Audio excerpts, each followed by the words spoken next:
What happens to our bodies moments before death? Drowsiness, lack of hunger or thirst, dry, bluish skin, noisy breathing. The arrival of death can be marked by a series of signs, and knowing how to identify them is one of the keys to a smoother, more peaceful end.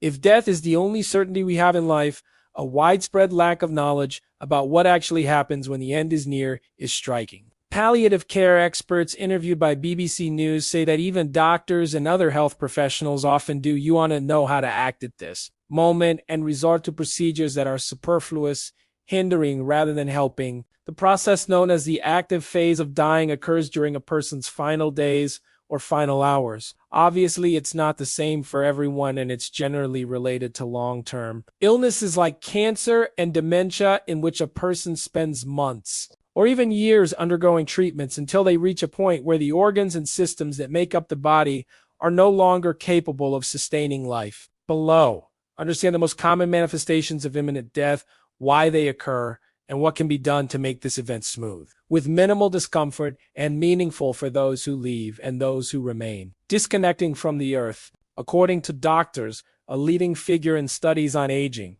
palliative care, and death, she draws a almost poetic analogy between the final stages of life and the four classic elements of nature: earth, water, fire, and air. Following her line of reasoning, the first stage of active death is symbolized by the earth, a representation of the material, the physical, of what we touch and step on. The earth is the first element to disappear. It creates a strange tiredness which weighs down the eyes, experts say. There's also a heaviness in the body. No matter how thin you are, you can't move an arm. You can't turn over in bed. You need help, and when that help comes, you realize that this body, however fragile, however small, weighs a lot, as much as the world.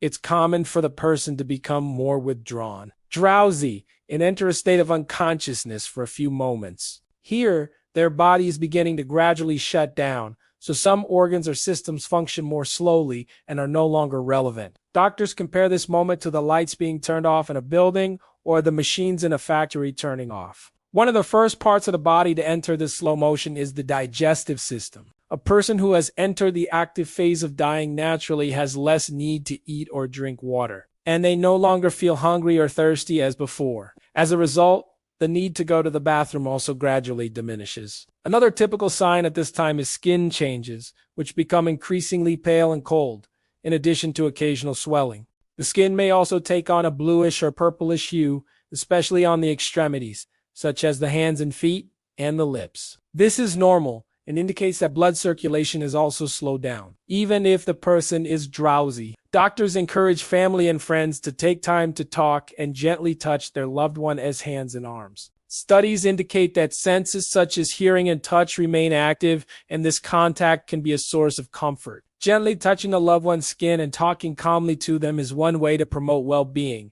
Experts say the water that drains away following this line of reasoning. The second wave of transformations that occurs in the body is related to water. The body dries out, so the eyes, lips, and mouth become dry. Saliva becomes scarce.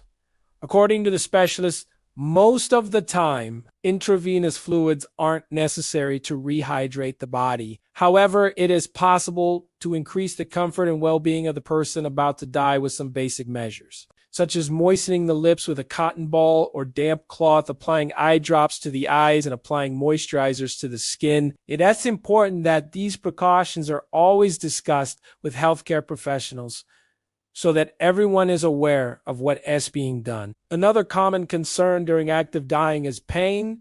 Does dying hurt? Experts say yes. Some people experience a worsening of physical discomfort, and some of the medications used stop working as they once did. In the last hours of life, this pain can decompensate, and the patient becomes agitated. In addition to the discomfort, shortness of breath, nausea, and vomiting can also occur. However, healthcare professionals can prescribe stronger medications such as morphine, which provide relief. In other words, pain is a possibility at the end, but medicine has ways to deal with it.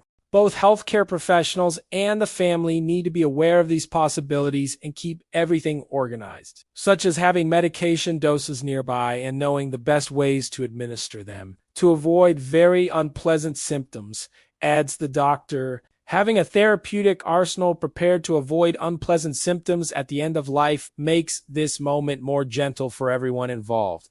Experts suggest the improvement of death. There is also a stage of active death that can be symbolized by fire. This is the moment when the flame of life gains its final breath. This is a period commonly called improvement of death or the health visit. Here, the symptoms the person was experiencing usually improve to the surprise of those observing the situation. They emerge from that state of lethargy and unconsciousness, begin communicating again, want to eat, and seem more cheerful, as if their condition had suddenly improved. This change isn't a one-size-fits-all. A patient bedridden for a long time won't walk again, for example, but the return of a slightly stronger flame can represent a unique opportunity. A patient who used to eat very little can now eat more. They can try a food they really like to experience its flavor. They wake up from that drowsiness to see a loved one again.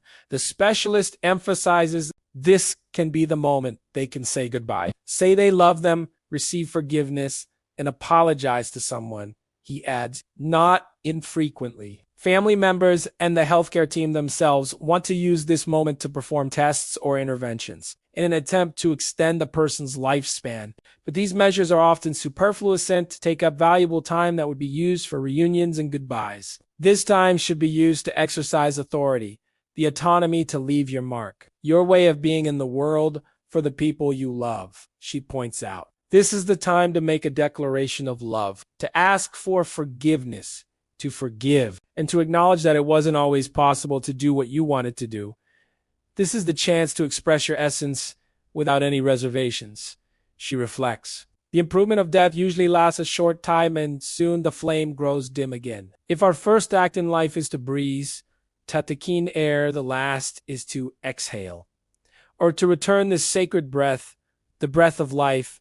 To conclude the list of elements compiled by Orontes, it's time to understand how air fits into this story, and it symbolizes one of the most apparent changes in the body at the time of death. Breathing deviates from the pattern we are accustomed to.